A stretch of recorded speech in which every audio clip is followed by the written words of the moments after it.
This is the Art of Darkness podcast with Kevin Kautzman. And Brad Kelly. We're a couple of very online writers interested in the dark side of what drives creative people to create against all odds. This show is about art and the people who make it, what it costs them, and what it takes to bring something unique and impactful into the world. Each episode, we excavate the life and work of an artist you might think you know. Don't worry, they're all safely dead. On every episode, we try and find out just what the hell was wrong with them and how they worked through their darkness to create something that lives on after them and continues to move culture. Find us online at artofdarkpod.com and on Twitter at artofdarkpod. All right, we've got some sponsors for the pod now. Wait, what? Every link you need for the things we talk about here is at artofdarkpod.com/sponsors. First up, books. If you're into this podcast, odds are you're probably a reader. We've got links to buy new books from bookshop.org and used books from alibris.com. And if you want to listen to your books, we recommend and use audible.com. It's great, and the catalog is huge. All right. So if you're listening to this, you are online. Maybe you're very online. You probably have a website or are thinking of starting one. Maybe you want a website like artofdarkpod.com. We built that with WordPress, which is by far the most popular way to create websites. And the single best host for serious WordPress is WP Engine. I've personally used them for over a decade now, and I don't host my websites anywhere else. Go to artofdarkpod.com/sponsors and click on the WP Engine link to learn more. Finally, the best way to support the show is at patreon.com/artofdarkpod. Get the bonus After Dark content for every episode, access to the book club, and more. Thanks for supporting Art of Darkness. And I don't think that was too painful. I think we did a pretty good job there. Yeah, that sounded good. Yeah, we appreciate it.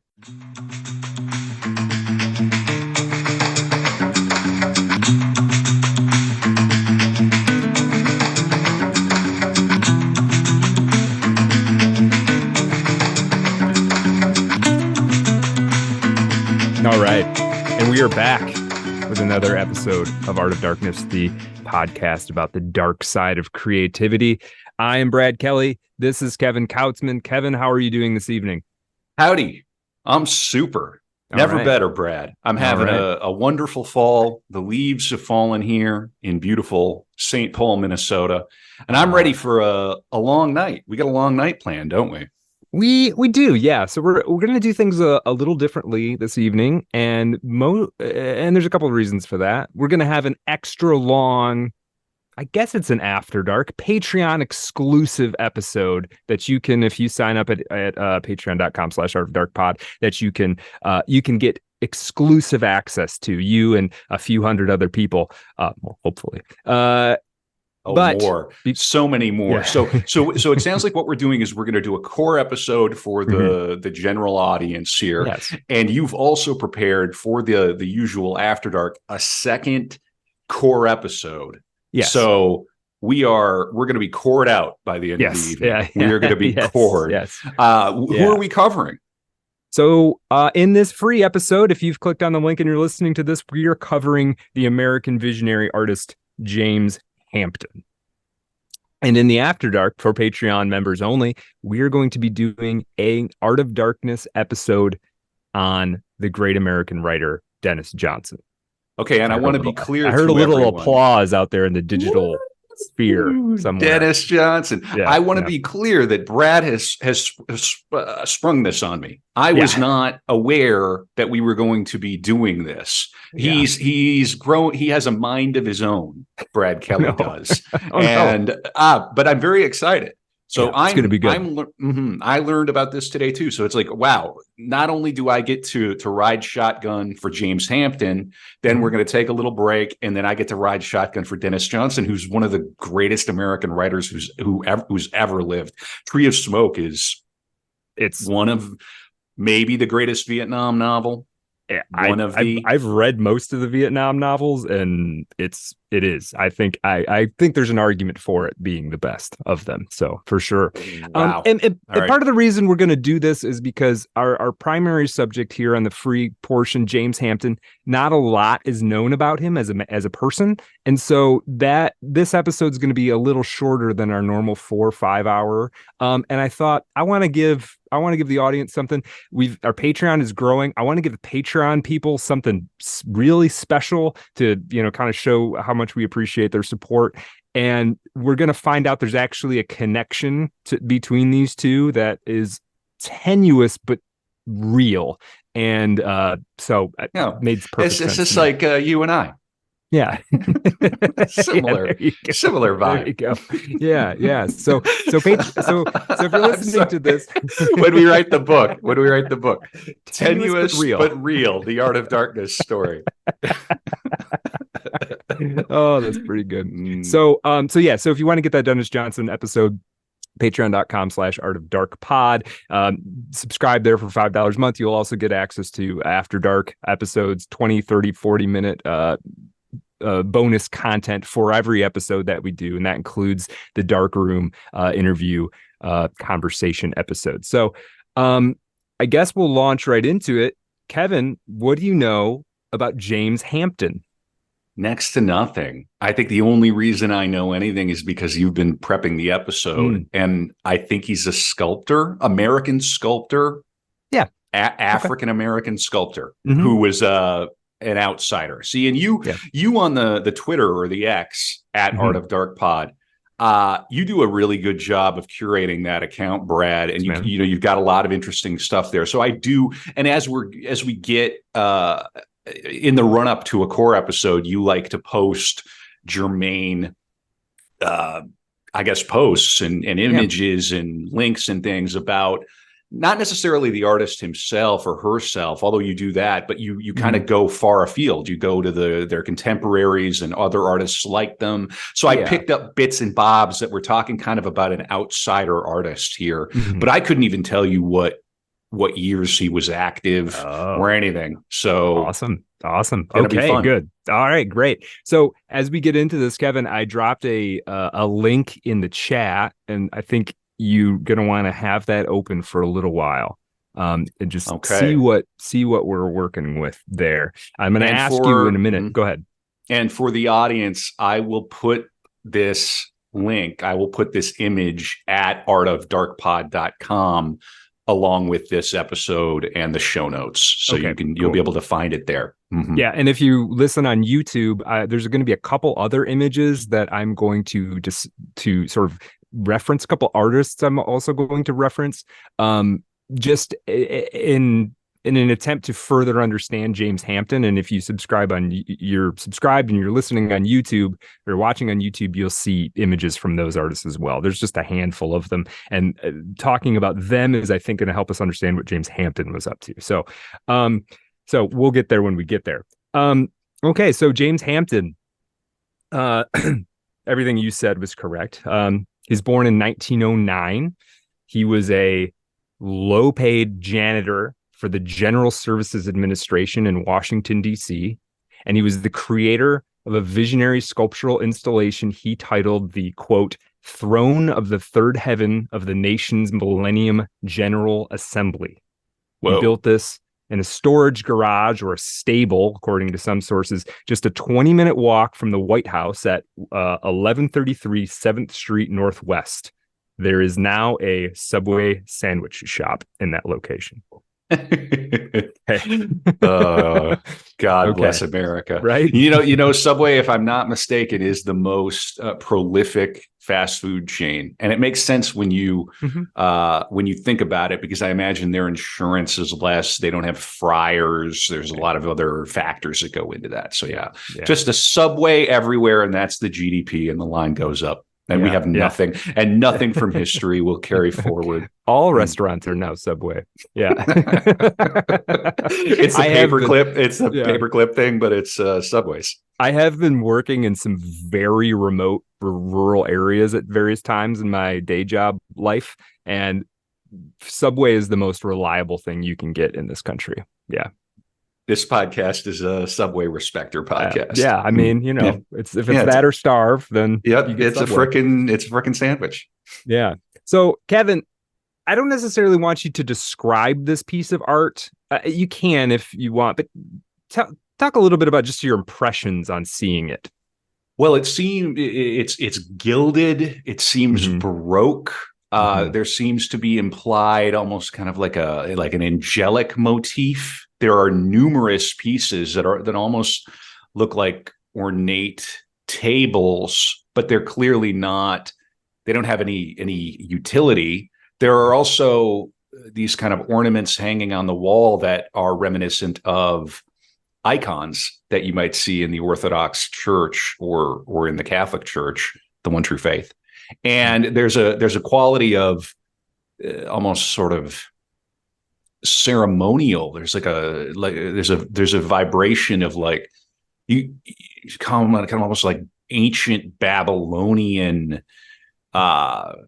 ornateness. Yeah, that's what I see. Yeah. It Yeah. reminds me of some of the churches in Mexico that I was privileged to visit, where there's Yeah. just there's like gold and gilded metal just falling, just Mhm. rolling off itself. I mean, it's just Right. incredible. And so Yeah. many details you kind of can't even key in on any one thing in a way. Yeah. Mm-hmm, Yeah. mm-hmm, mm-hmm. That's great. Let me give you for people who who are just listening to this. If you're just listening to this driving, and you've never seen this piece of art. Let me give you a description written by Stephen J. Gould, and if that name rings a bell for you as the audience, it should. And we'll talk more about him later. He wrote a very long piece about the throne. We're just going to refer to it as the throne. I'm not going to repeat this long title over and over. We'll refer to it as the throne.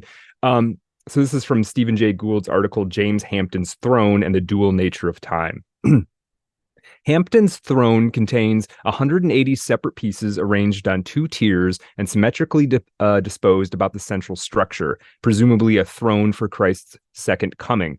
Hampton fashioned his pieces with consummate ingenuity and patience from bits and fragments of used or discarded objects.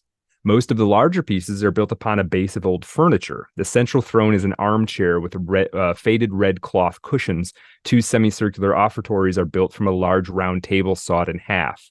Merchants in a used furniture district near Hampton's garage recalled that he often browsed among their wares and then returned with a child's wagon to haul away his treasures. But other pieces have no such substantial foundation. Some are built up from layers of insulation board, others from hollow cardboard cylinders that had supported rolls of carpeting. Around these foundations, Hampton wrapped, nailed, glued, and otherwise affixed his glittering ornaments. He scavenged the neighborhood for gold and aluminum foil collected from store displays, cigarette boxes, and kitchen rolls. He even paid neighborhood vagrants for the foil on their wine bottles and carried a sack wherever he went to hold any bits and pieces found on the streets. He also gathered light bulbs, desk blotters, sheets of plastic, insulation board, and craft paper, all apparently from the trash bins of government buildings where he worked. Hampton used these materials to fashion his elaborate ornaments. Foil wrapped around light bulbs and jelly jars are the main decoration of most of his structures, but he used craft paper and cardboard as well to make wings and stars, also lined or covered with foil, and he built rows of knobs from balls of crumpled foil or newspaper surrounded by foil, and lined the edges of several tables with thin tubes of electrical cable covered with gold foil. Okay. It's there's a strange thing when you glance at it. You're not there in person, you can't look up at it close. It has a majestic quality. It's gold and silver, and then you realize as you look at it closer that it's made out of discard. It's Yeah, a lot of it's that's trash, right? that's remarkable. Yeah, it really is. It really is. Now, one note we'll make here: there's an academic named Dr. Maud Southwell Walham. She said this quote, "I am familiar with James Hampton's work, but do not consider him an outsider artist, as he continued graveyard art traditions from his home in Ellery, South Carolina, where light bulbs and tinfoil decorations were put on graves. He put that art tradition in a new context in DC." So there's some kind of artistic or artisan tradition here that most people probably aren't aware of. I certainly wasn't aware of. And we'll talk a little bit more about that. So instead of calling him an outsider, we would maybe say he's a folk artist working think, in a. Yes. Yeah, I think that's fair. We're going to talk a little bit about the changing, the sort of academic thought on outsider art and psychiatric art and what they call quote unquote naive art. Naive, not as derogatory, but just, right. Naive in that you never went to art school. You never went to a Manhattan cocktail party. You are blessed. You are blessed beyond belief, beyond imagining. Right. You are free. Yeah. You don't think about, you've never thought about status in your life. Yeah. That's nice. Not really. Not really. Yeah. So we'll talk a little bit about how James Hampton fits into the conventions and thinking in those areas. But I think you're right. I mean, he didn't think of himself as an outsider artist, right? He thought of himself as a man on a mission, and continuing what he had seen. What he had seen was this graveyard art tradition. So there's another part of this that is there's a textual element to this as well. We're going to talk about that more later. And it's also very interesting. There's basically a book that goes along with the throne that is bizarre. Wow. we're going to talk about that. Now, why are we talking about this in general? First of all, I just think this is quite a I kind of love the piece of work. Like it's striking. It feels unique. And the fellow is so mysterious. He's not a person who is trying to have an artistic career. I don't think he would have even considered himself an artist in a lot of ways, but clearly this is a creative passion on the level of anybody. And we'll see that is very much true. One thing I just want to note before we get into more about James Hampton, the man, the renowned art critic Robert Hughes said about the throne, quote, "This may well be the finest work of visionary religious art produced by an American." That is gnarly. I am into this. Very cool. Right. So who is this guy? James Hampton, as we said, born April 8th, 1909, tiny town of Ellery, South Carolina. We know very little about him. And oftentimes in an Art of Darkness core episode, if this is the first one you've listened to, usually we try to talk about the work a lot. We try to tell the story of the person, but we also try to convey to you something about what they were like. We're not going to be able to do a very good job of that with James Hampton, to be honest. There's just not that much known about him. He didn't do interviews, right? He wasn't on a podcast. There hasn't been a 500-page biography written about him. I was trying to find, we'll get to, I tried to track down his military records and didn't have much luck. So we'll get to that. Brad, you're becoming a PI here. You're leveling up. You're up leveling your skills. I'm trying. Be able to slap this stuff on a resume one day. Yeah, hopefully. All right. Now, so what we do know about him is generally confined to information that was uncovered by this woman, Linda Roscoe Hartigan. She's an assistant curator, and I think she was an intern when she did this research.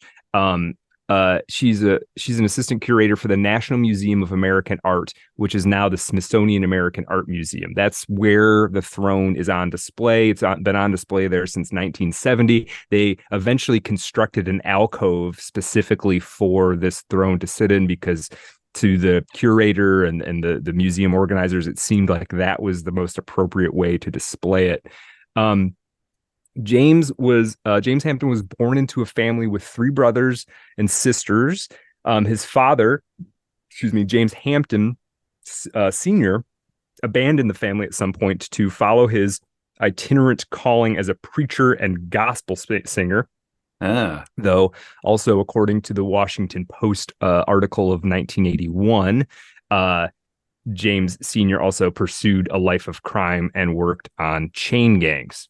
I was going to say, that's quite a thing to abandon your family to go do. I'm going to abandon my family to go preach the gospel. Preach the word, right? Yikes. Right. I mean, it's Buddha. I mean, it's not like there's no precedent for it, but right. But yeah, I think it is automatically like, are you really, should you be out there preaching the word exactly? Though, maybe it was his calling. James Hampton, his son, certainly had a calling. The next landmark in Hampton's life is at the age of 19. So this would be 1928 or 1929. He moved north from Ellery, South Carolina to join his brother and his brother's wife, who were living in Washington, D.C. When he eventually applied to be a government employee, he stated that he had a 10th grade education from an elite black high school. This appears, based on the research of Linda Roscoe Hartigan, to have been a falsification. The dude probably lied on his resume. Hey, you gotta fake it till you make it. There's a lot of people lying on their resumes right now today. I have heard. That's right. I would never, however, I would never. You're not going to catch me writing a resume. Hello, sir. I would like a job. Please. I have a podcast. You might like it. I end up on the street. Why didn't they like this accounting firm? Didn't care for my podcast, apparently. This is hey, Ben, come in here. Ben, this is the worst cover letter I've ever read.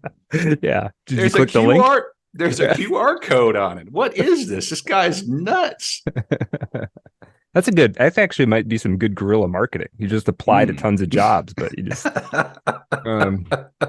imagine the hate we would get. Oh my God. It's not a crime. You can apply to any job you want. It's not a crime. Just start shotgun promoting Art of Darkness on LinkedIn. Oh, we have fun. Okay, so from 1939 to 1942, James Hampton was a short order cook in local cafes.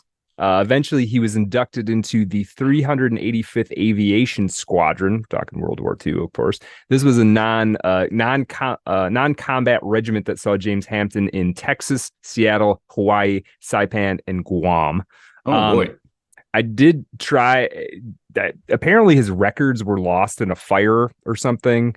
There's very scant military records on this guy. Hartigan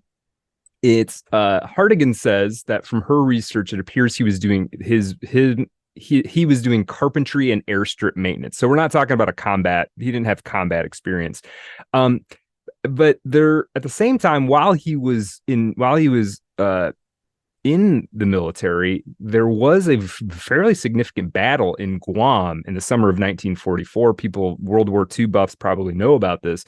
In this battle, more than 2,000 U.S. personnel, Marines, soldiers, and Navy men lost their lives, and the Japanese fared far worse. They lost apparently nearly 20,000 people, soldiers in the Battle of Guam. So I'm not sure if he was on Guam at the time. He very well could have been.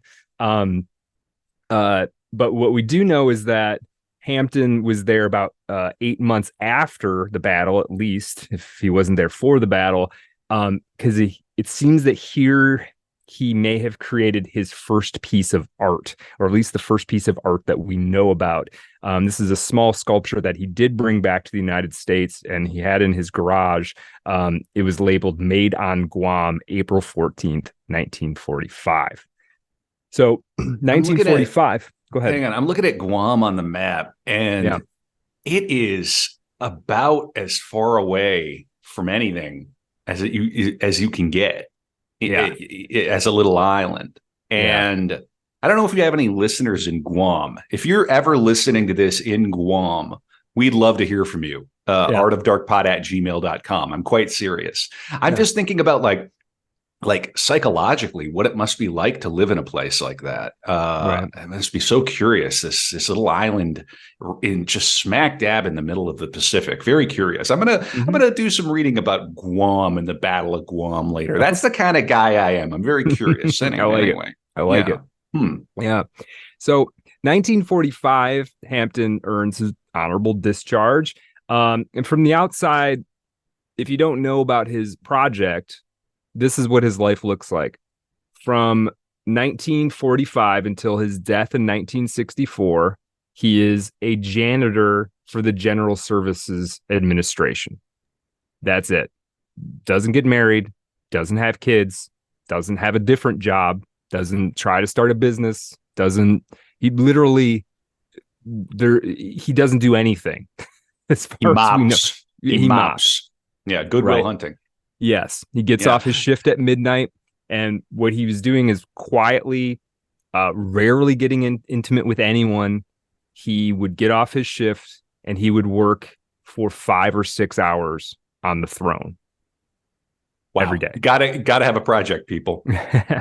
Yes. Gotta have a passion. Yeah. So now a little bit about him. Small guy, wore glasses. His surviving family wouldn't really talk about him. There's a couple of articles really trying to sort of figure out who James Hampton was. The family isn't interested in talking about him. I think they thought he was too far out there for them. His brother died in kind of mysterious circumstances in 1949 in Washington, D.C. One person who did know him a little bit was a woman that he shared a carpool with. She said that he was, quote, diligent, religious, reserved, and humble, and that he believed that one was rewarded in heaven for what one accomplished on earth. Sometime in I'll co-sign that. I think that's about right. Yeah. Sometime in the early 1960s, he became ill with stomach cancer, and on November 4th, 1964, James Hampton passed away from stomach cancer. We're not done, but that is the story of the life. We're done with the life of James Hampton part. I mean, wow, that was all there fast. Is to say. That's great. I'm gonna have time to go rewatch The Killer on Netflix. Right. I've got the night's over. Okay, this has been a great episode of Art of Darkness. Thank you, Brad, for your diligent research. Right. The fastest Art of Darkness episode. This is even faster than our first our Burroughs episode. Right. When we didn't know what we were doing. Yeah. And trust me, I tried to find out more about him. There isn't anything more about him. Like somebody out there knows more about him, but I couldn't get that information. No Google foo could come up with it. Google foo. Listen, and if I don't know, we're at Art of Dark Pod at gmail.com. If you have like personal anecdotes for some reason, that would be amazing. We are open for business. We are curious guys. Yeah. So now we're going to talk a little bit more about the work itself, the history of the work, kind of what happened to it, what thoughts are on it. I've got a lot more stuff to talk about, but in terms of the life of James Hampton, that part of the show, kind of over, frankly. Okay. So first of all, I'm going to tell you something. It's kind of a relief. It's a different episode. Hey, we got to try different stuff. Yeah, I like it. Like I'm preparing my Shelley episode, my Mary Shelley episode, and there I don't even know how many biographies there have been written about her, and it's just they have these lives down to like the day in many cases because of so many letters and so many just in London in the 19th century and just a different thing. It's kind of a relief there are quiet lives that are artistically successful and presumably fulfilling and which leave a legacy behind. Right. Boy, I wonder what this is a little tangential, but it's going to be really curious what historians are up against 200 years from now. Yeah. When you think about the technology and what it's going to look like and what it's going to feel like, it's a future problem. Enjoy. Oh, I'm sure there's biographers working now who are like really trying to get the internet data from the widow 1994. Right. Yeah. Right. Yeah. Yeah. She Yeah. said she had Emails his and she things. said And she had his laptop, but she couldn't access it. And so, like there's gonna be all right. kinds of stories, Oh, all it's kinds going of to things be, like that. yeah. I mean, the Yep. historiography, the practice of history is going to be Mhm. radically altered. I'm sure Yeah. somebody is already working on PhD Oh level, yeah. thinking about what it's going to look like. Anyway, Yeah. we're a couple of nerds. Thank you for Yeah. listening to Art of Yeah. Darkness. Yeah. Hopefully, this is going to be fun. Okay, Brad, I'm Yeah. ready for, I guess, almost like part two of this episode. Kind of. Yeah. He's already walked us through his life. He's died of stomach cancer, and now we're Yeah. going to talk about this magnificent throne. We're going to watch the throne, Brad. Yeah. Okay. I like that. Mm-hmm. Yes. Yeah. Yeah. James Hampton watches the throne. Mm, Okay. So why did he create this? The most direct explanation of why James Hampton wrote this, and I love this. In his notebooks, he gave himself this name and title. He referred to himself as Saint James, Director of Special Projects for the State of Eternity. it's beautiful, man. It is, right? Yeah. This is the most direct explanation of why he did this is he had visions. His first documented vision was in 1931 when he was 22 years old. He wrote, quote, "This is true that the great Moses, the giver of the 10th commandment, appeared in Washington, D.C., April 11th, 1931. He would be visited regularly, not in dreams, but as he said, in physical form. He was spoken to directly by a number of figures, including Moses, the Virgin Mary, and Adam, and Jesus. Now, his particular strand of Christianity, I think, does require some discussion here, because it's indicative of the kind of, I think it's, well before we did our first Art of Darkness episode, Kevin, we did an episode of Get This on Harold Bloom. I'm sure you remember that. I do And remember with Michael Backinson, that's right. friend of the pod. Yeah, that's right.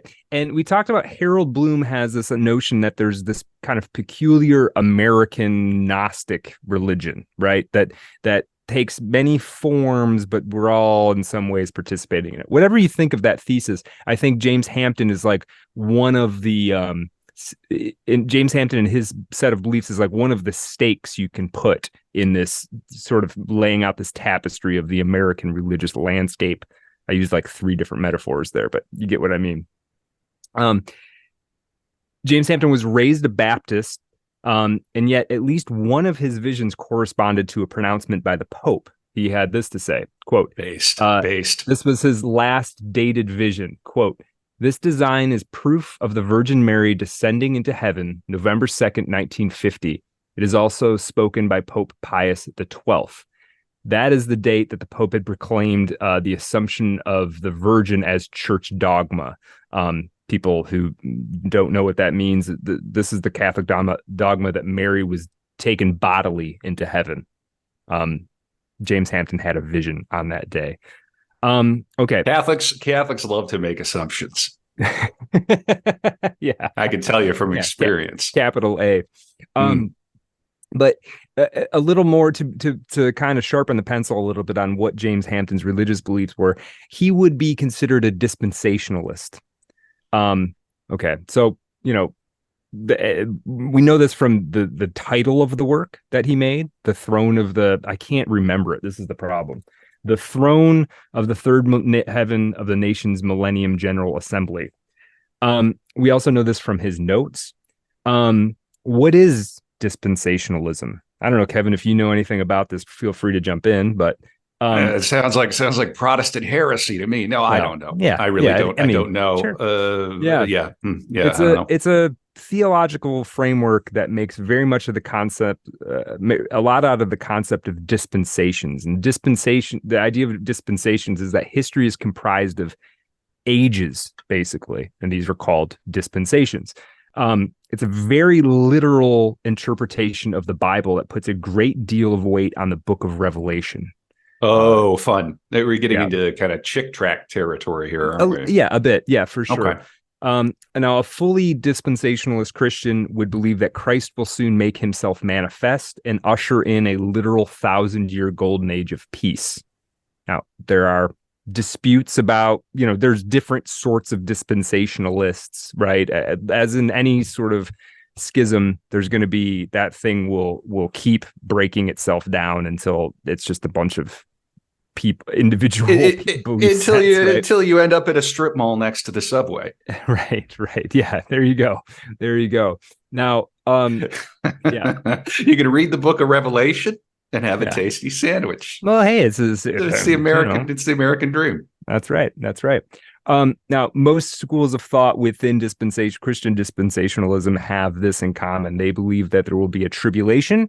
They believe there will be a rapture, and all of them have this notion of the millennium and the second coming. We need to expand a little bit here on the concept of the millennium, because it doesn't strictly mean the year 2000, right? It is, it's the idea of the millennium is of the millennium in dispensationalism is that there will be a golden age will occur, right? Yeah. And so. That sounds nice. We could use a golden age. Sure, we could. And the concept exists. It's not just in Christianity. This notion of golden age, when people are talking about, when you hear people described as millenarians, right. This is what they think, is that there is a coming sort of almost predestined period, golden age, and that before it will be something, it will be chaotic. There will be something apocalyptic about it. The Kali Yuga. Right. Living through. Right. So I'm a geriatric millenarian. Yeah. I'm getting confused. Right. Now, in Christianity, so this notion, this general millenarianism shows up in all kinds of religions. I mean, it's in Christianity, of course, it's in Judaism, it's in Zoroastrianism. The Jehovah's Witnesses are sort of millenarian. There's strands of Baha'i that are it's not exclusive to Christianity. It's almost like for a religion to properly be a religion, there needs to be an eschatology. There needs to be an idea of the end of the world. You can't have a cosmology without the bookend on the other side. Right. And speaking of bookends, for Patreon, we're getting ready. That's the name of our book club. We're getting ready to do Blood Meridian with Aaron Gwynn on December 3rd. Yeah. So if you are on Patreon and you are reading Blood Meridian, good for you. Speaking of the American Gnostic psychological topography, that's going to be a lot of fun. We're really looking forward to that. December 3rd. The details will be posted on the Patreon. Yeah. So in Christianity, millenarian, and that's a nice segue, by the way. It's I say the word bookends and I think about our book club, but it is true. I mean, a religion, really, you need an eschatology. If you're going to start a cult, you kind of, it kind of has to be there. For whatever reason. I mean, I think psychologically it has something to do with the fact that our lives are kind of, we emerge seemingly out of the void and we seemingly go back to the void, and humans have a tendency to extrapolate outward from our own experience to try to make sense of the universe. And it seems like the beginning and the end have to be accounted for if you're going to have a cosmology, which encompasses the totality of the universe. You're going to have to explain the ending. I think that's very well put. And well, I've thought about the end of the world a lot, Brad. I came of age in the year 2000. They kind of did a number on us, didn't they? Yeah. The millenarian generation for sure. Now, I want to just give you that because I think this is good. I think this is good to have.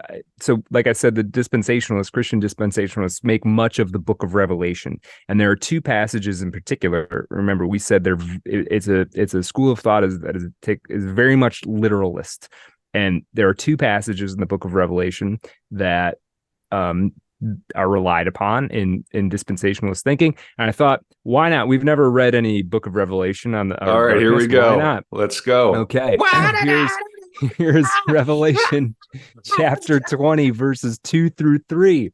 Quote, "He seized the dragon, that ancient serpent, who is the devil and Satan, and bound him for 1,000 years and threw him into the pit and locked and sealed it over him, so that he would deceive the nations no more until 1,000 years were ended.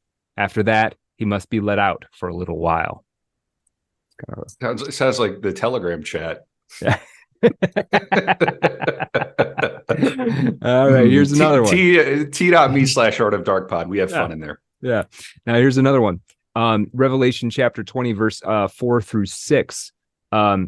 came to life and reigned with Christ 1,000 years. The rest of the dead did not come to life until the 1,000 years were ended. This is the first resurrection. Blessed and holy are those who share in the first resurrection. Over these, the second death has no power, but they will be priests of God and of Christ, and they will reign with him 1,000 years. Now, there's, again, I mentioned this notion that millenarianism and sort of a version of dispensationalism shows up in all kinds of religious and ideological frameworks: Christianity, Judaism, Jehovah's Witnesses, Baha'i. I mean, there's a way you can even think of like the Nazi regime was millenarian, right? Absolutely. They were talking about the Third Reich was the age of the Holy Spirit, a coming golden age that they were trying to usher in, right? It's an urge that shows up constantly in all kinds of different systems of thought. The 1,000-year e-girl Reich on Twitter. It will never end. It can't even be nuked out of existence. Yeah. Gang. Yeah. The TikTok Reich. Ugh. Yeah. No, man, this dystopia sucks. I did think it was going to be a lot more fun, the dystopia. Yeah. I thought the music would be better.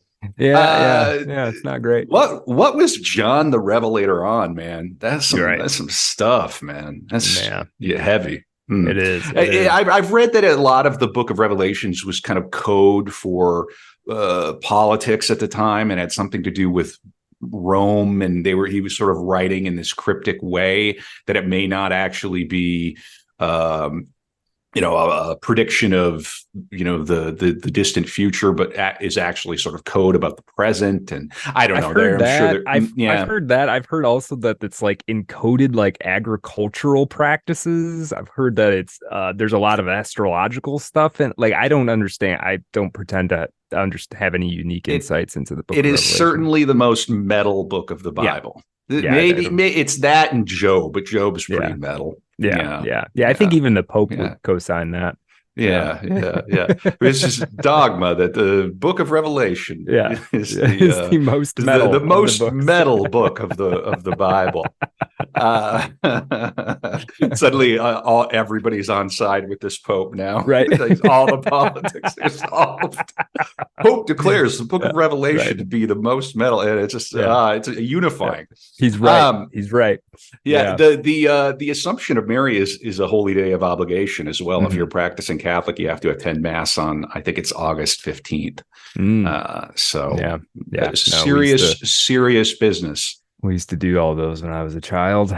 Yeah. Now, millennialist dispensationalist thinking, Christian dispensationalism in the 20th century was brought to the fore. I mean, it hasn't always been there, and it's sort of this stuff still exists, right? It was brought into the fore in the 20th century with a book, a publication called the Schofield Reference Bible in 1909. Basically, this was a King James Bible with commentary printed alongside of it, something that had not been done since the Geneva Bible of 1560. The Schofield Reference Bible included a cross-referencing system that aided one in following biblical themes throughout the book. And in a 1917 version, it actually tried to date events in the Bible. So this effort, when applied to the Book of Revelation, created a major source for the various timetables used by a variety of dispensationalist writers, right up to today with that Tim LaHaye's Left Behind series, right? This is a dominant strain of Christianity, and it has a lot to do with, we're not a political show, but it has a lot to do with current events and American Zionism and Christian Zionism and what they believe the end of days is going to look like. And they're sort of the original accelerationists. They're ready. That's interesting. They are ready to rock. And it's some heavy stuff. Growing up as I did Catholic, like you, Brad, it's sort of alien, but we're the aliens to them, right? And I remember what was funny being being raised Catholic and knowing about that world is a lot of times people who didn't quite understand the variation in Christianity sort of would think that as a Catholic you were on board with this stuff. I don't know if you ever, you know, Yeah, like, right. yeah, or no, man. No, no, we're No. just really fixated on donuts and the Right. liturgical calendar and Right, right, the right. sacraments and You guys think we came from apes? We're like, no, actually, we don't. Yeah, yeah, there's a we're lot. due. Sorry, Or like you yeah, guys yeah, think yeah. we're, you don't believe in evolution. Like, no, we It's actually do. complicated. Yeah, Yeah, there's a but lot going on. Yeah, it's yeah, tricky. yeah. So Yeah. anyway, point being, this is with a school kind of James Hampton's coming out now. Let's talk a little bit Fascinating. more about the work. Fascinating. Yeah, Thank you for covering that. I didn't sure. realize that was what like dispensationalism. That's a word you hear, but I hadn't put the two things together. So Yeah, I mean, I think yeah, the word that I think is more meaningful to people at first sort of blush is millenarianism. millenarianism. Yeah, Okay. yeah. Now Yeah.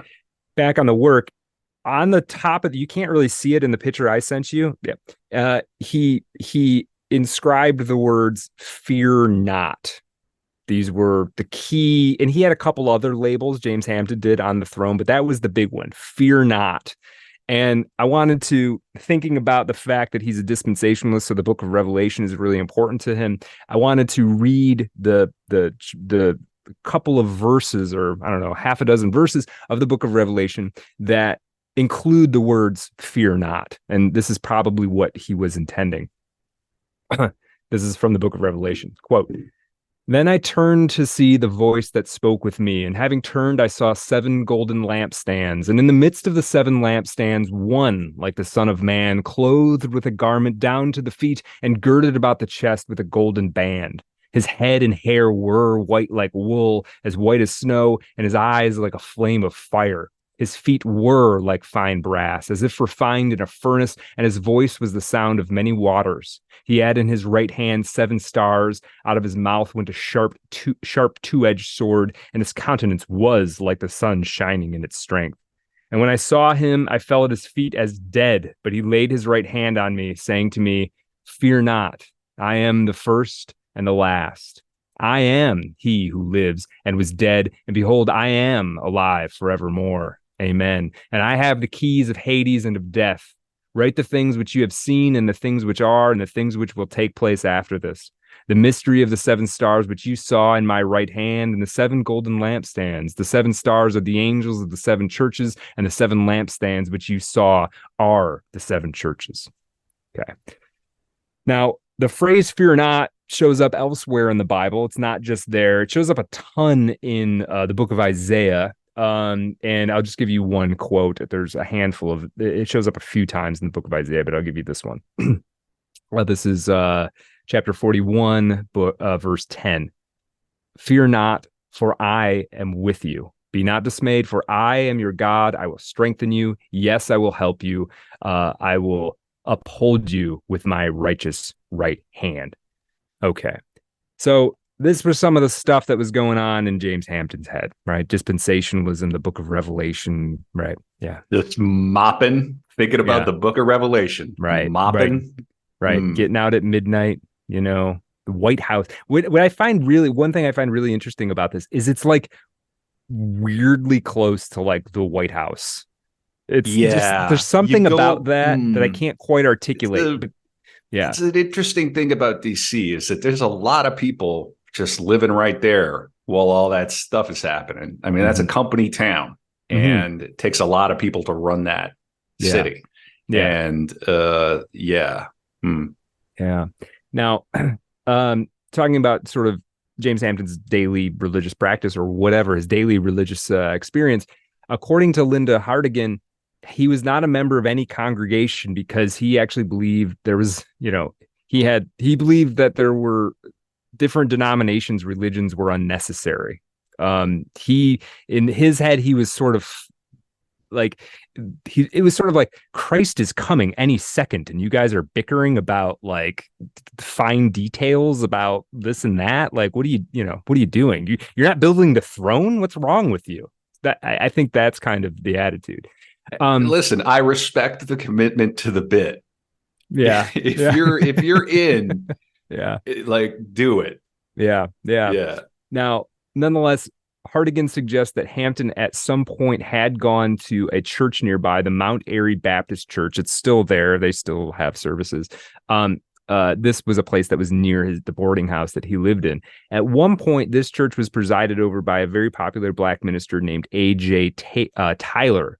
Among other things, Tyler, who died in 1936, established a monument to Jesus. Tyler believed that Washington, D.C., he said, was the city of monuments, but there's no monument to Jesus. What's wrong with this picture? Really makes the noggin jog, makes you think. Yeah. Yeah. So Tyler had erected an electric sign that read "Monument to Jesus" installed over the door to the church, which is a very kind of, I understand his intention, but it's a very kind of Pomo move. It's like, it sounds like something you'd go see. here. Right. Yeah. It sounds like like you'd go to the Tate Modern or to the MoMA, and that's what you would see. Yeah. It's like going to the Tate Modern and you walk into a room and there's a picture that just says art. And you're like, interesting. Yes. Yeah. And then you can go buy the book down in the gift shop. Right, that also says art on it. Just a coffee table book, all it says is art. Every single page. Genius. Right. Give that fucker a Guggenheim. MacArthur Grant. Now. Yeah, now. Different fonts, just the word art over and over. Art. No. Yeah. Comic Sans. Yeah. Papyrus. No. Choice. Take the Guggenheim away. This guy's a freaking hack. So now Hampton was apparently very much inspired by this idea of a monument to Jesus, and he would sometimes refer to his own work, The Throne, as a monument. And I think the thinking is he took this directly from this A.J. Tyler fella. He also sometimes labeled some of the pieces the Tyler Baptist Church after this minister. In his notebooks, Hampton sometimes refers to himself, in fact, as St. James, the pastor of the Tyler Baptist Church. So there is this sense that he was sort of very much inspired by this Tyler guy. But now Tyler died in 1936, and he's working on the throne for the next 20 some years. So this is very much like it's not like Tyler was around and they were in any way working together or he's hearing sermons or anything like that. Now, despite the fact that Hartigan claimed that Hampton sort of didn't discriminate based on denomination, Hampton did express to a woman that he worked with that he planned to be a minister when he retired from being a janitor at the General Services Administration. He didn't live long enough for that to happen. I mean, he was 55 when he died. Another woman that he knew, that James Hampton knew, said that he had approached several local churches about either taking the throne into their building or using it as a teaching model of some kind, though nothing of this materialized. Ditto for his attempt to get the Washington Post or some other local paper interested in the work. So for a while, he was trying to kind of popularize it. And then I think at some point, he's just like, nobody gets it. People don't understand what I'm trying to do here. Yeah. I can see this. It's like, look, it's this throne that I've made out of waste and detritus. Right. And and who are you? You're a what? You're a what are you? It's very, I can see him struggling to, I mean, I think, it's easy in retrospect now that it's in the Smithsonian Art Museum to be like, oh, people didn't respect what he was doing. But frankly, 1955, this guy opens the door and lets you in. You might be like, dude, I don't know. Like, it's cool, I guess. Like, I wouldn't know what to say about it either, Yeah. Now, a few you might try to sit on it. Right. Right. I don't know if you're allowed to do that. Yeah. If you actually look at that picture I sent you, I believe that's the one that there's also 3 crowns sitting on the floor. Those were actual crowns you could put on your head. Incredible. Yeah. There appear to be more than 3. There might be more. 7. Oh, okay. Which, of course, would be symbolic, wouldn't it? Yeah. Wow. Very good. Wow. Yeah. Now, some people did see the throne during James Hampton's lifetime. I mentioned the couple women that had seen it. It's probably something like a half a dozen different people. He had spoken a few times and written down in his notebook that he was looking for a holy woman who might assist him with his work and be his wife. I don't think it's unreasonable Aren't we all? Yeah, I don't think it's unreasonable for a man to be looking for a wife. He But just like me for real. yeah, right. Yeah. This never happened. As far as we know, he had no intimate relationships, no romantic partners ever. Um, uh, Yeah. Okay. yeah, So a little bit of an incel. right. Here's a quote from the 1981 Washington Post, and I want to note when he was working on this throne, he tried to get the Washington Post interested in it. 1981, 17 years after his death, the Washington Post writes a big feature-length article on it, right? Ain't that always the way? That's how it works a lot of times. Yeah. Quote, the earliest viewer of Hampton's throne who is still alive in 1981 is a woman named Ottilia Whitehead, who visited Hampton's workplace during the 1940s. Whitehead, a registered nurse and a cosmopolitan woman, suffered this reaction. And this is her words. Quote, I was speechless. A cab driver brought me to the alley saying, there's something here you really must see. Mr. Hampton opened the door and it was like the wings of Gabriel were beating in the extremely bright light. Mr. Hampton showed me each piece, speaking of the Millennium and Armageddon. You may live to see it, he said. You might be here when he comes again. Mr. Hampton was sleeping in that space on a couch with an electric burner for heat. Despite the poorness of the surroundings, I felt the presence of some unknown force. I returned to visit Mr. Hampton a dozen times. No one could sit on the throne, but he would permit you to approach it on your knees. I knelt before the mercy seat, and it was like praying before a great altar. Okay. Now, last year, that'd be 1980, Whitehead, who considers herself psychic, was pronounced clinically dead. She was resuscitated, but in that limbo between life and death, she had a vision of James Hampton. He was standing beside a man who may or may not have been Jesus, and he was motioning her back. Quote, my work was not done, Whitehead said. I've thought and thought about his meaning, but I always come back to the throne. There are mysteries there which have not been solved. Damn. Yeah. So this is some real mystic art. Yeah. Immediate, direct. Yeah, powerful. I'm surprised I haven't seen this before. I've been to all of those museums. It's possible that I had passed through. You'd think I'd remember something like this, but maybe it could get overwhelming. Those museums, you're there, all day. Yeah. Well, in any case, yeah. Now, Ottilia, I'm not sure if her name is Ottilia or Ophelia. Ophelia sounds right, but it says Ottilia anyway. Miss Whitehead, lucky for us, wasn't the only person who found the throne interesting. When Hampton died of stomach cancer in 1964, his sister came up from South Carolina to collect his body. She was not interested in the throne at all. She was like, what am I supposed to do with this? It's one thing if your brother who died was a writer, he's got a few notebooks, you can put those in a filing cabinet and feel like you did the thing. It's another thing when his project takes up an entire garage. Like, what do you do with that? I kind of understand her sentiment. It's like, yeah, man, he assembled a bunch of trash. I don't know. What do you want me to do? But Hampton's landlord, the guy who he was renting the garage from, he was renting the garage for $50 a month, which was probably a lot of money. I mean, it's probably 10x that. I mean, James Hampton was probably driving much of his income just into the rent for this space. His landlord was this guy named Meyer Wertlieb. He had never seen the work and did not understand it. But as he told a reporter at the Washington Post, and I love this, quote, you can't just destroy something a man devoted himself to for 14 years. I love that. Like, I don't get it. I don't understand it. It doesn't appeal to me. I don't know why he was doing it, but like, you can't just throw something away that a person put that much into.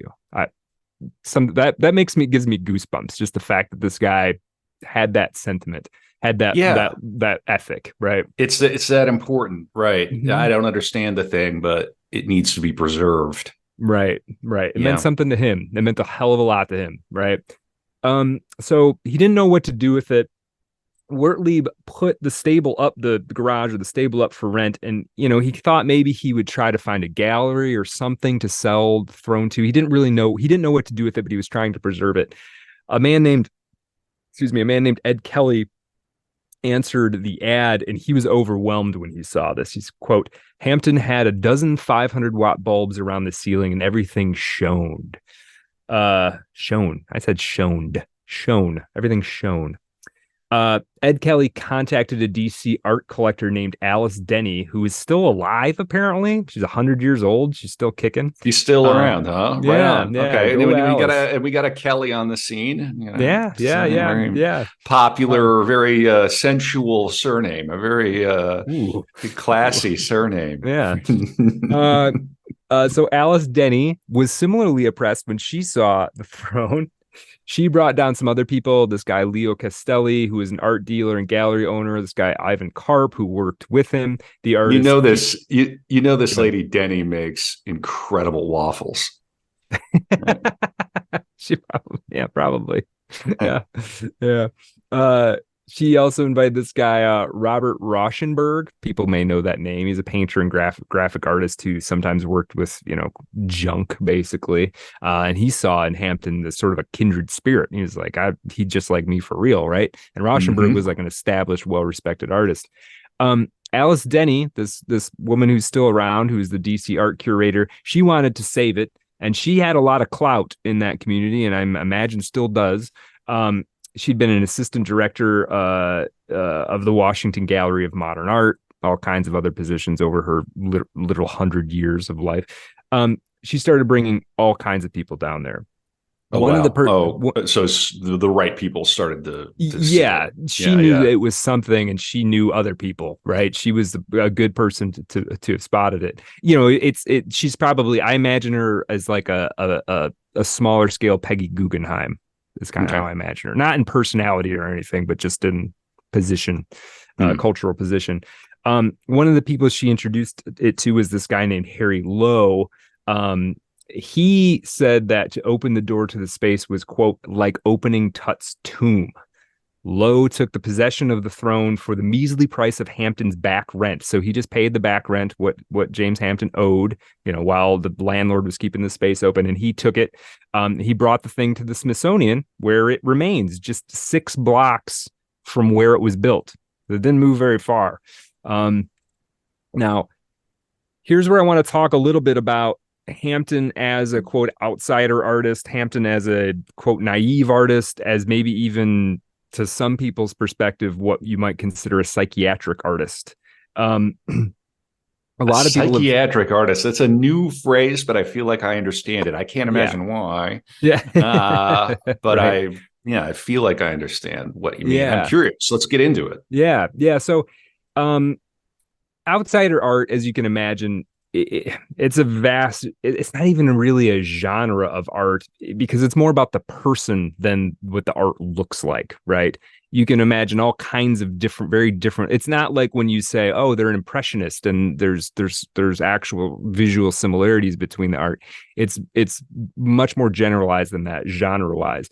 The idea of an outsider artist is that they're self-taught or supposedly, quote, naive. As we said, we don't mean that derogatorily. The term itself, outsider art, was coined as recently as 1972, which I found interesting, by the critic Robert Cardinal in the title of his book. It's basically an English equivalent of the French term art brut, a label created in the 1940s by Jean Dubuffet to describe art created outside of official culture. Okay. Dubuffet's term is actually closer to what we probably want here. It's more art brut than outsider art, because Dubuffet specifically pointed not just to people who didn't go to art school. So it's one thing if like a guy in your neighborhood is a really good painter and never went to art school, that's an outsider artist. Art brut is something different. It's about actual people who are hermits, psychiatric patients, spiritualists of all varieties, people who've been struck by visions, right?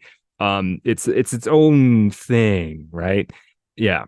Right. It's not like, the children are out of the house. I'm going to take up painting and do it in my garage, and I Right. make And watercolors. you're watching YouTube videos about how to that's how Monet did it. Yeah, it's not Right. And maybe you break through and you have some success, and later they find it. Okay, we're talking more like, oh my God, I'm compelled beyond my ability to resist the need to make this thing.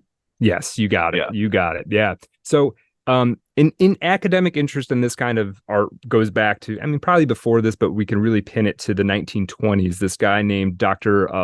Walter Morgenthaler. His other claim to fame, by the way, is helping to refine and promote the work of a certain Dr. Hermann Rorschach.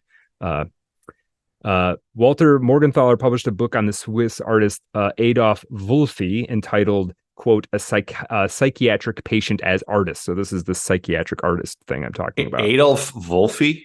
Adolf Wolfi. Yeah. Yeah. Adolf means wolf. So we got Wolfie. Wolfie. Yeah. Okay. Yeah, that's interesting. Yeah. I didn't think about that. Sounds like a producer of like bad daytime television in the 80s. Right. Like a name that would scroll by. Yeah. Oh, I meant to give a producer, link, but... Wolfie. Yeah, but look up Adolf Wolfi while I'm talking about this. So the last name is Wolfli. Wolfli? Wolfli. Oh, yeah. Wolfli. This is a tricky one. Wolfli. He's Swiss, right? Yes. Yeah. So just that is a very Swiss name. Yeah. So just look at some of that art while we're talking about it. Morgenthaler writes this book about Wolfi. Wolfi creates these very dense, intricate kind of design-like pieces. They fill to the edge of all the pages. And there's this sort of autobiographical element to them if you know how to look at them. And there's also like musical notes. Wolfi had his own like kind of musical notation. And he made paper flutes to play this kind of music. Very, very interesting guy. Very much like the definition of art brut, right? Like no schooling whatsoever, completely doing his own thing, no apparent influences, like, very much out on his own limb. Yeah. And Swiss. You ever been to Switzerland, Brad? I have not. No, I'd love to. Beautiful country, wonderful country, absolutely gorgeous. Unique in the world.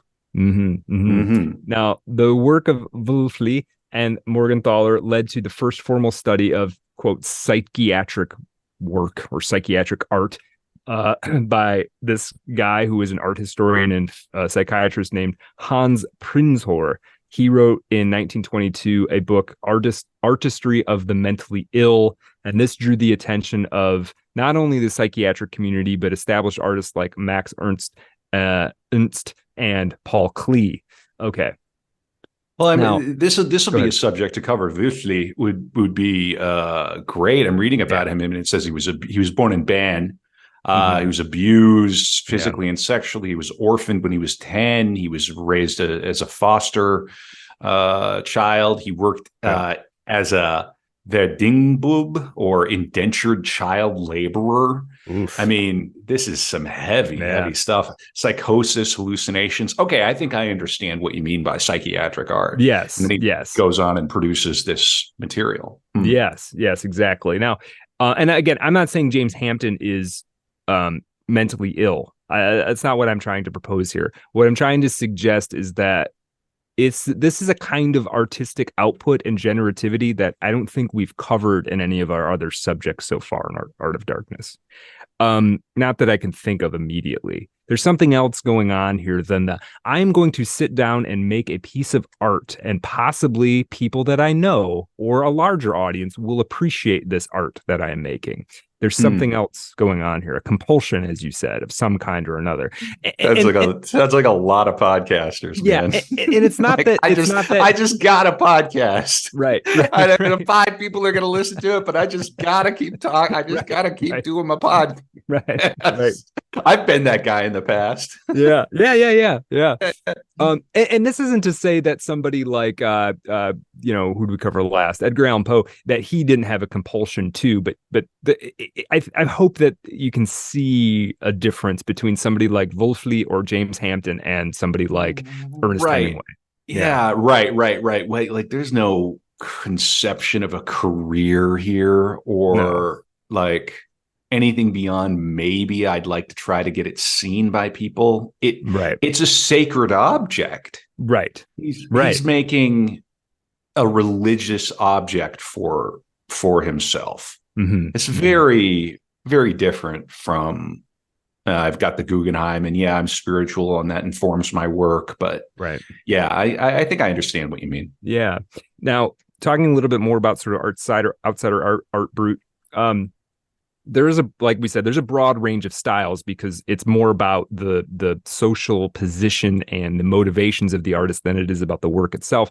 But James Hampton's work, I think, does exemplify at least three attributes that we tend to show up in art brute or outsider art, and that is found objects, right? Because a lot of times they're working in a psychiatric hospital, or they're semi-homeless, and you're working with whatever is provided to you. It's Wulfli, eventually he got enough attention, he could probably request certain kinds of paints, but initially he probably was just making this out of whatever they had around, right? So that's one thing, found objects.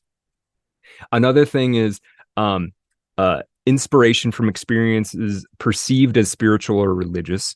Again, not saying they aren't, but just that's one of the things it stems from. And then there's this other thing I noticed about Hampton's work, and also a lot of other Wulfli and many others, is the notion of horror vacui. Are you familiar with this concept, Kevin? So horror vacui translates to basically fear of emptiness. And when it comes to art, it's about filling the entire space. It's about filling maximalism. Mm-hmm. In literature, we call it maximalism, but it's the same motivation. It's to fill that entire piece up, fill that entire page. You're not doing artful leveraging of white space to convey a certain effect, right? That's not what we're doing here. Interesting. And now it's not like Hampton or any of these people came up with this. Like, Kevin, here's an example of a great example of horror vacui from a 1555 engraving by Jean Duvet called The Fall of Babylon. And just click on that and check that out.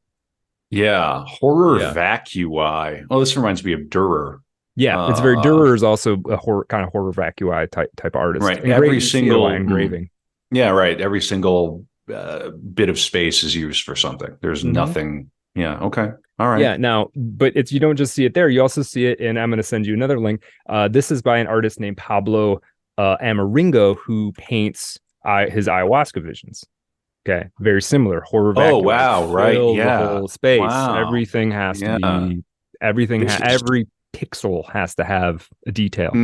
Yeah, this is trippy. Yeah. Now you also see it in the work of a lot of contemporary pop artists, like this link I'm about to send you from the artist Todd Shore.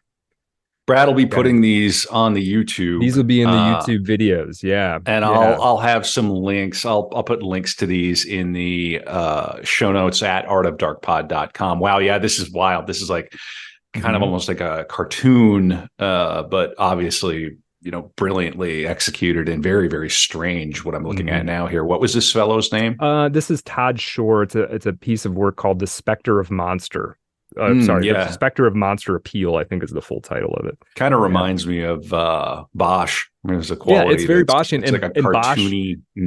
Yeah, Bosch is another horror vacui. This sort of, everything has to have details to it, right? Now, We don't Be a just see it. great name for an album, Horror would be. Vacui. Yeah, that would be great. What band, though, could possibly execute You'd have Horror to. Vacui? Well, you got to live up to that title, right? So it's just got to be It's just gonna be wall of just wall of sound. sound. Yeah. Yeah. It'd be maybe Adam Lehrer's next Yeah. botched Yeah. chatification. I mean, Right. far be it from me to give Adam Lehrer, suggestions. Oh yeah, he doesn't need any. He doesn't frickin' need any guidance. We have to have that guy. We have to have that fellow back on. Of course, next year. Yeah, friend of the pod.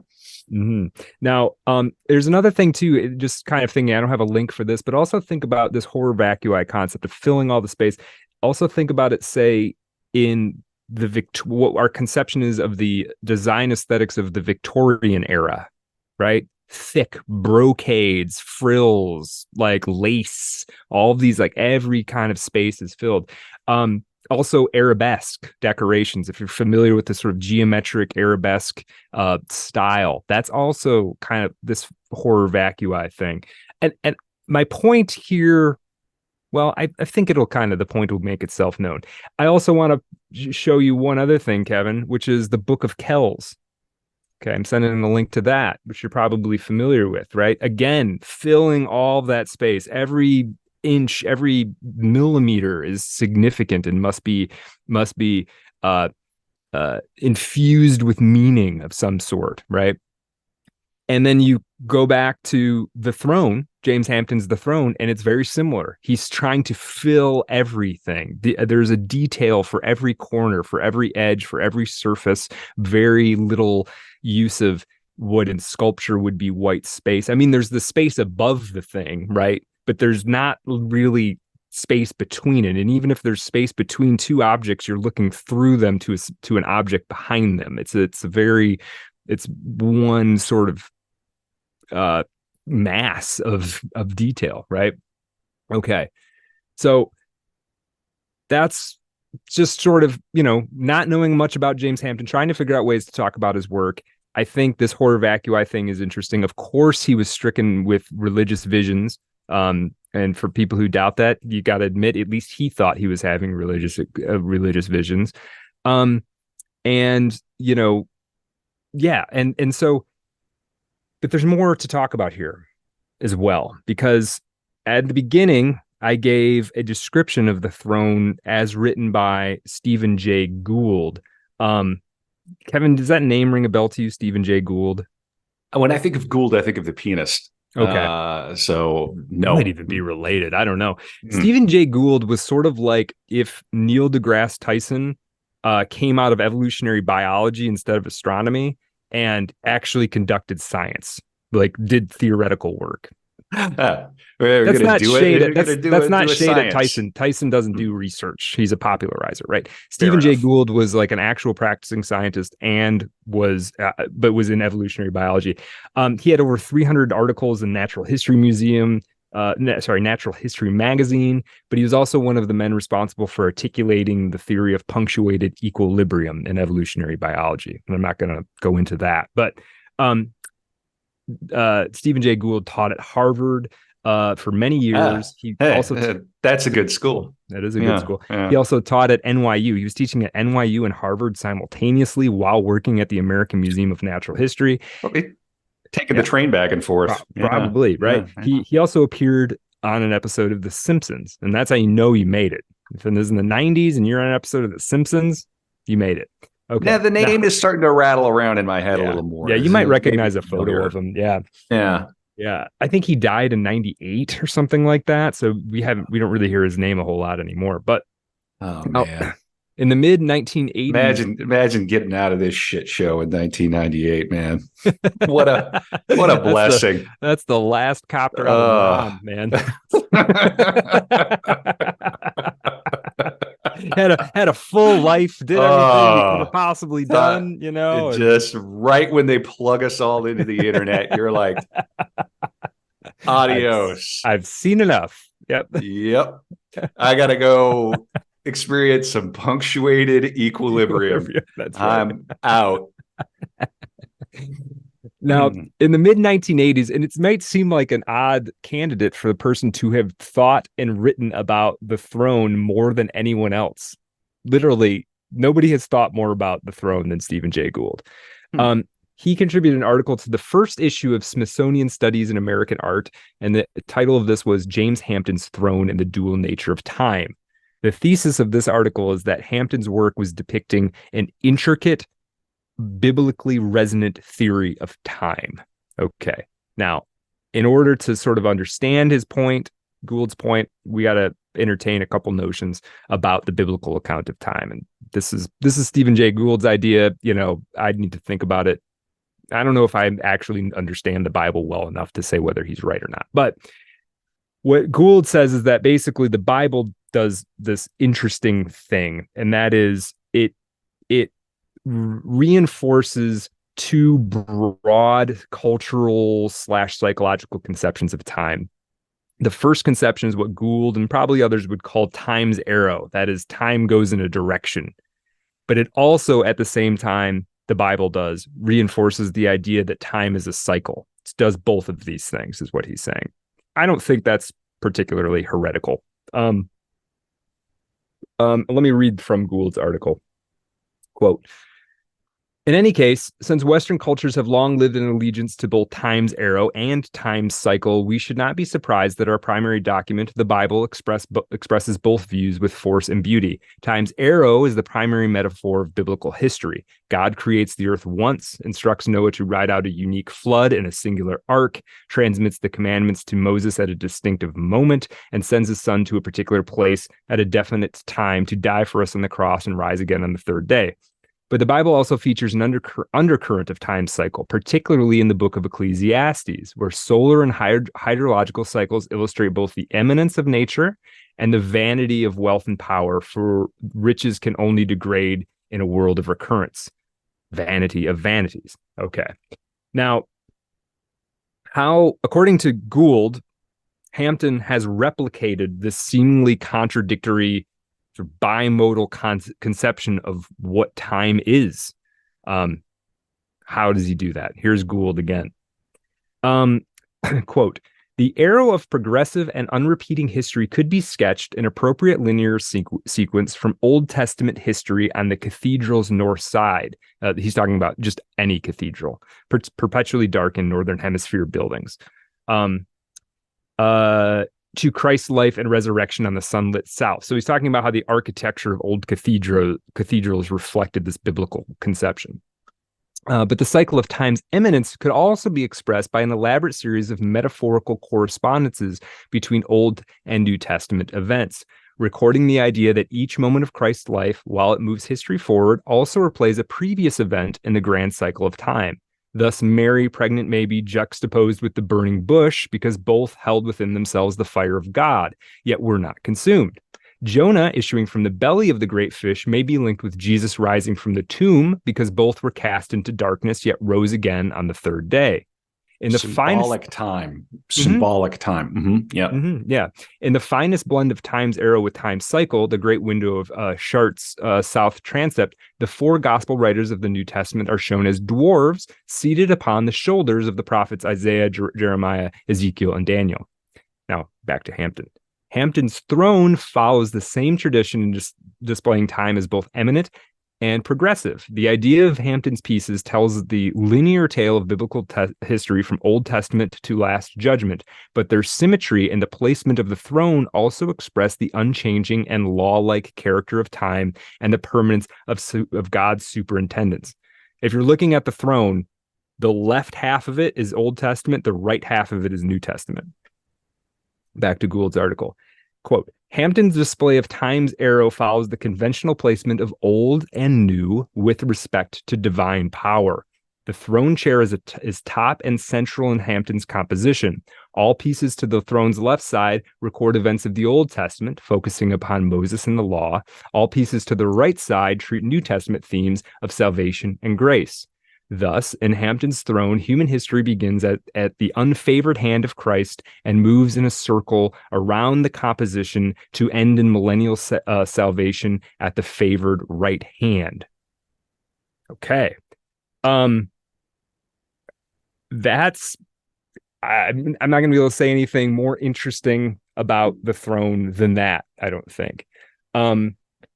I I do want to talk a little bit about the writing. I said earlier on that there's a notebook associated with the throne, and we do definitely want to write about it because it is also an art object of similar curiosity. I'm going to send you. Oh, I didn't. I meant to send you a link to this.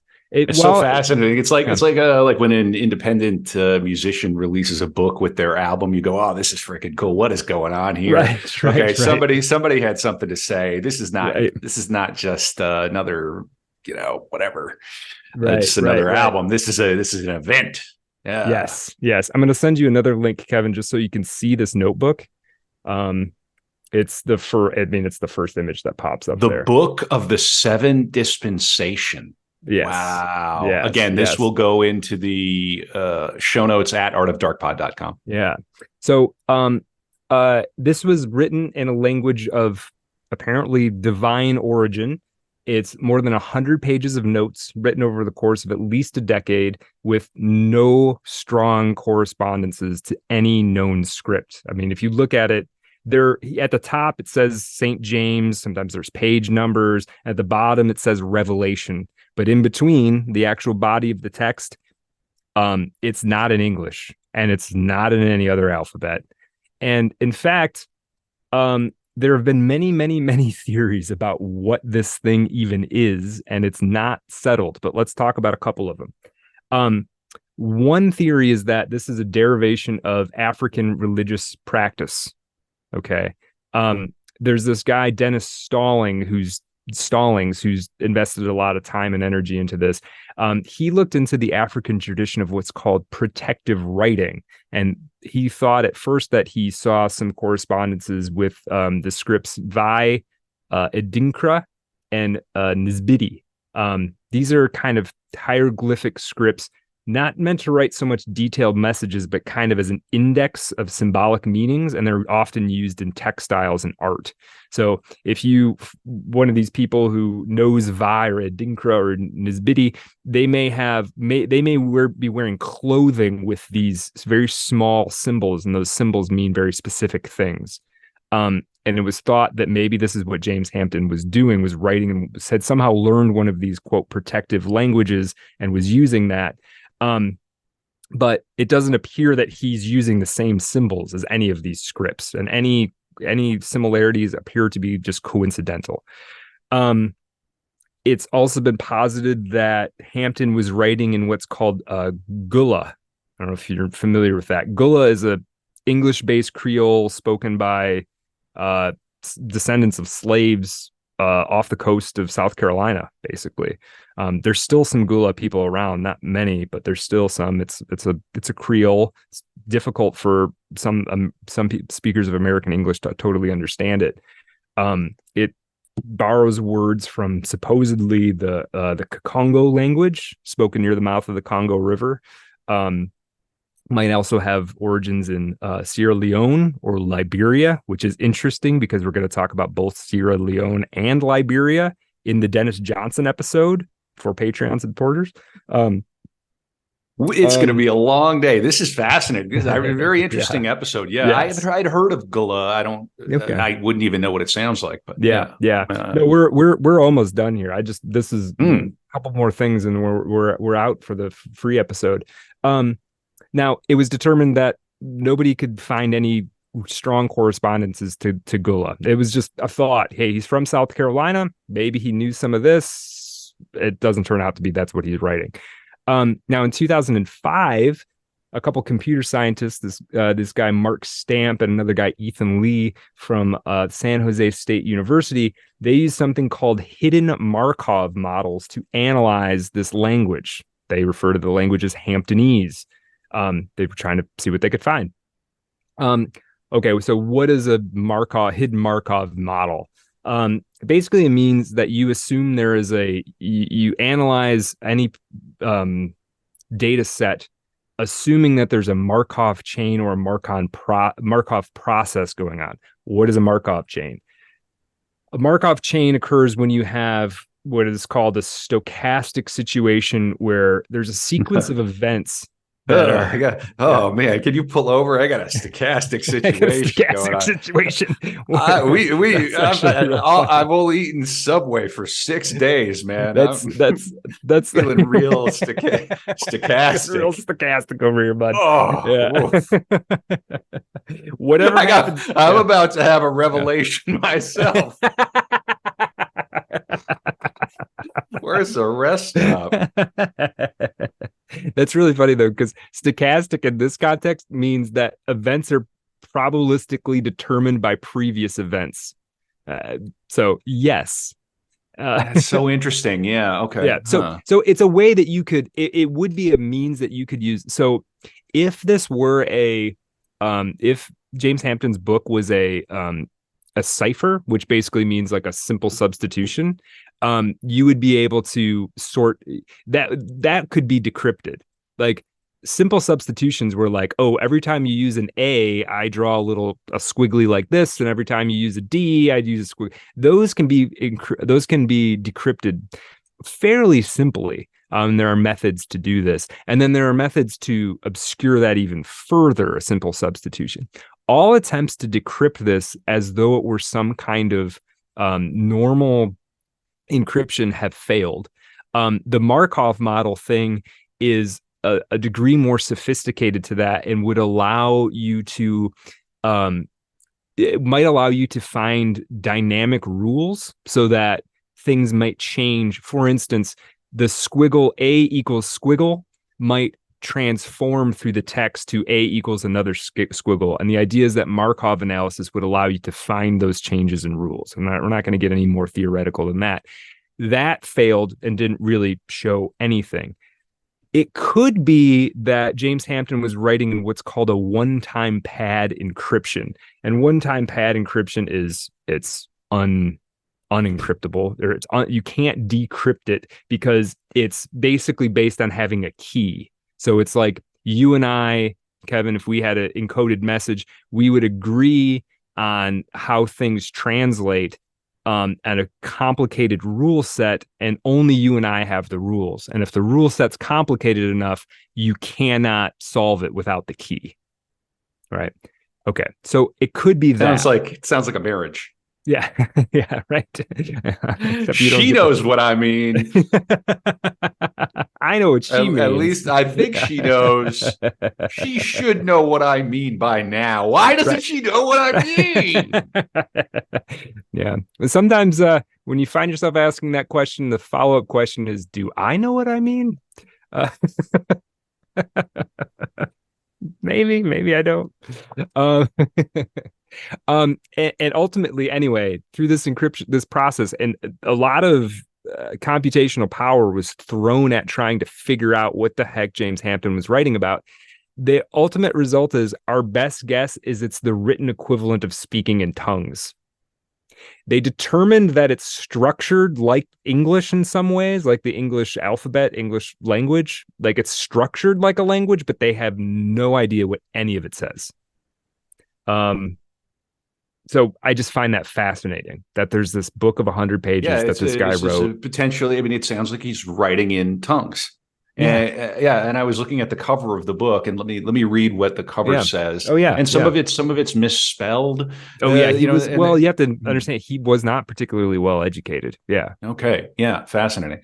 Yeah. So it says St. James, and of course that's not as radical as you'd maybe think. Like Catholics and other denominational Orthodox and Lutherans, we believe that every faithful person is a saint.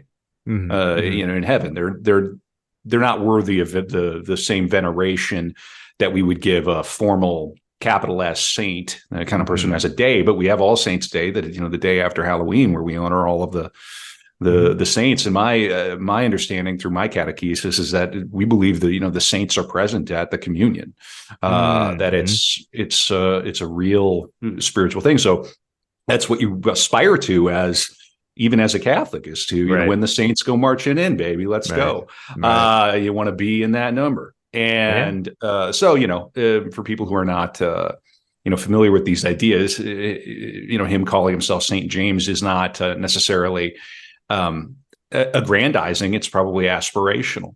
It says, St. James, first, I believe in God the Father, almighty maker of heaven and earth, and in Jesus Christ, his only Son, our Lord, who was conceived by the Holy Ghost, born of the Virgin Mary, suffered under Pontius Pilate, was crucified, dead and buried.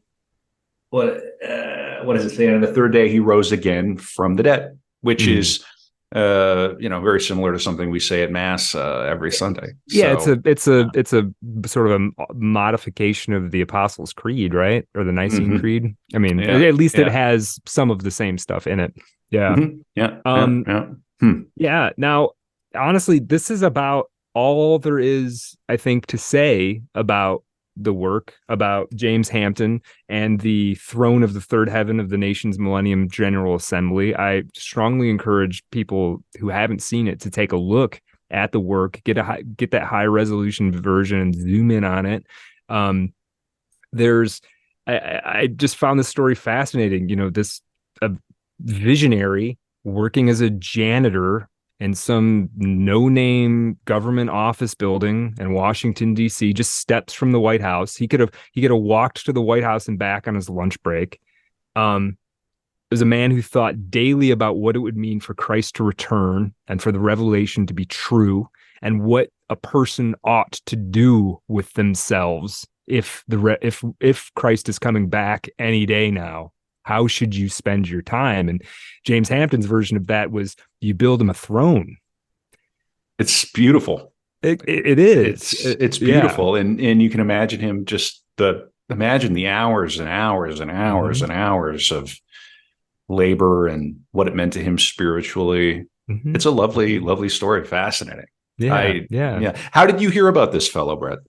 I don't remember when I first came. I've been aware of him for a long time. I've obviously didn't know anything about him. I couldn't tell you how I became aware of him. I was reminded of him when we were talking about doing, how did I think? I don't know. It's a mystery, Kevin. Brad doesn't know. Yeah, he had a revelation. Yeah. This has been a lot of fun. Are we winding down the James Hampton core episode? Is that it? Yeah, that's basically it. I mean, the unfortunate part of him so little being known about his life is I can't really paint you the sort of dramatic, cinematic life story of the man. We just don't have enough details, frankly. But you gave a very rich picture, and we took some detours, and we had a few laughs along the way, and that's an Art of Darkness core episode. Every core episode doesn't need to be a 6-hour Aleister Crowley episode, and some of them should be, though. Yeah, some of them need to be. Others could be 2 hours. We make the rules, and sometimes we make the rules independently. Like you decided that we're going to do a core episode for the After Dark for Patreon at patreon.com/artofdarkpod. So Brad and I are going to wind this down. We're going to take a quick break, and then we're going to come back on Patreon and we're going to record and release the Dennis Johnson episodes. So if you're already a Patreon supporter, you're going to get a double banger. You get a banger on the left, a banger on the right. That's right. You're already in. You're ready for the book club. You're ready for the Blood Meridian meeting on December 3rd, 2023. And if you're listening to this, because these are evergreen episodes, if you're listening to this in the distant future, don't feel like you've missed out, because we record those book club meetings, and you can always listen back, and you'll get Aaron Gwynn's singular insights into Blood Meridian. Brad and I are going to wrap with him, and then we have some of our Patreon friends from the book club will join in the discussion, and that'll be evergreen too, because Blood Meridian is not changing.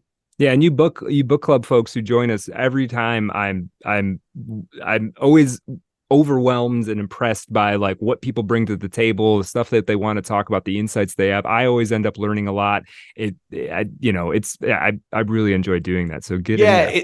It's a legitimately fun thing. It's not just like, Brad and I are, what else can we do for Patreon? It's like, no, let's have a book club. And, next year we're going to do 6 books for the club. We've got a full schedule planned for season 4 of Art of Darkness coming in 2024. We're starting with Burroughs, because we decided we have to, because if you go all the way back, if you're an Art of Darkness maximalist. If you have horror vacui for you must Art of fill Darkness, every second with Art of Darkness. Yeah. It's sort of what it's like to be a broadcaster, because you can't have any dead air. I mean, broadcasting is horror vacui for sure. Mm-hmm. If we sat silently for 5 seconds, it would feel like torture. It'd be like somebody wringing out a dirty rag over your head is sort of how it feels as a broadcaster, and then never mind the listeners. But we decided, you go all the way back and listen to Burroughs. We decided, hey, we didn't really know what we were doing. It's nobody's fault. We were just trying the show out. So Brad is going to bring the proper AOD treatment for William Seward Burroughs. I was just looking for the biography. I bought the Barry Miles biography, which is like 1,000 pages. So we're gonna have it's gonna be fun. And I'm gonna do Fitzgerald Part 2, because of course we did Fitzgerald Part 1 for our live show here in St. Paul in 2023. And Brad, I think we maybe announced the subject for the Detroit live show, but it sounds like you're maybe thinking about a change. You want to talk about that? Yeah, we did announce it, and if you were really stoked about that, I apologize, because I think we're moving to I don't want to say a better subject, because the one we were going to talk about was a great man and a great artist, but we're going to talk about, in the Detroit live show in 2024, date to be determined, we're going to talk about Harry Houdini, who died in Detroit after performance on Halloween. That is going to be awesome. Yeah, and I have to say, I think I've already mentioned that my own personal family is going to be getting bigger, but we are expecting another child. So that's going to impact the scheduling of the live show. Initially, we were thinking doing it around the time that is now the due date. So we're going to have to, we'll look at the calendar. We'll figure it out. Kevin, we do it in spooky season. Yeah. That would make more sense, wouldn't it? Yeah. Why not? We could almost do, I don't know if we do a Halloween show, but we could do it right around there. That's smart. I like the way you're thinking, Brad. Yeah, we'll talk more. We'll talk more about that, but look forward to that. Now, in the After Dark, I don't even know if this is technically an After Dark episode, because it's going to be the Art of Darkness treatment of Dennis saying Johnson. It right now. It's not. It's not an After Dark. It is a special Patreon only core episode that Brad has decided to do. Yeah. And listen, I support him. I support him almost unconditionally. Well, here, let me explain the logic to it, because it's not just like, I want to talk about somebody. Let's talk about Dennis Johnson. Dennis Johnson had a collection of all of his poetry, and he titled it "The Throne of the Third Heaven and the Nation's Millennium General Assembly." Oh. And while Dennis Johnson was working on Tree of Smoke, his masterpiece, one of the, it may not be, I'm always loath to say the best, but it's among the great American novels put out in my lifetime. Incredible novel. Smoke. He had at least two little notes up at his workstation. One of them was a quote from Emerson, quote, "God will not have his work made manifest by cowards." I love that. Yeah, banger. And then another, he had a photo of the throne that we've been talking about. And then his own words, he said, quote, "If I'm some kind of James Hampton, and this is some kind of throne of the third heaven, if it's 2,000 pages and 200 years, so be it." So this is why we're going to talk about Dennis Johnson for Patreon only. The connection is real, tenuous, but real. That doesn't sound tenuous at all. Yeah, it sounds immediate and direct. Yes. Much like my appeal now for your support for Patreon. It is the very best way to support the pod. Mm-hmm. Brad and I put in the work, patreon.com/Art of Dark Pod. You get a lot of good stuff. You're going to get this bonus episode. I got another child coming. You're going to name it Art? I'm going to name it Brad. That's a lot of pressure. The first female Brad born in the state of Minnesota. We're still batting some names around. And it's still early days, so we just hope for the best. God willing. And but really, truly, we appreciate the existing support. If you can generously support the podcast, it will motivate Brad and I. It means a lot to us. just having an audience, having listeners means a lot. But then that material support is that like next level kick in the ass that says, hey, I like this show. I want this show to exist a year from now, 3 years from now, 5 years from now. The best way to do it is just subscribe to Patreon, set it and forget it. Some people like to do one-off PayPals. Those are fine too. We're not going to say no to your lucre. Artofdarkpod.com. The link is there. You can't miss it. But really, truly, Patreon is where it's at. It's a simple subscription. It takes 10 minutes to set up. You set it and forget it, and it's the cost of one of those crummy iced coffee. It's like the cost of a couple of bottled waters now at the gas station is sort of the entrance price to get in the door. And I know we hammer this a lot, but it's important, and it really motivates us to keep the show going. Brad, anything else you want to say about that? No, that's it. Well, check out we got to ask Hampton's work. Yeah, check it out. I'm going to put the links in the show notes. We got to answer the closing question, which is what would James Hampton be doing now? And I think he would still be building the throne. I don't think there's some mystery. I think he just builds the throne until the return of the Savior, and then the work never ends. Yeah, I think that's it. All right, we'll be back. What more can you say about that? What more can you say?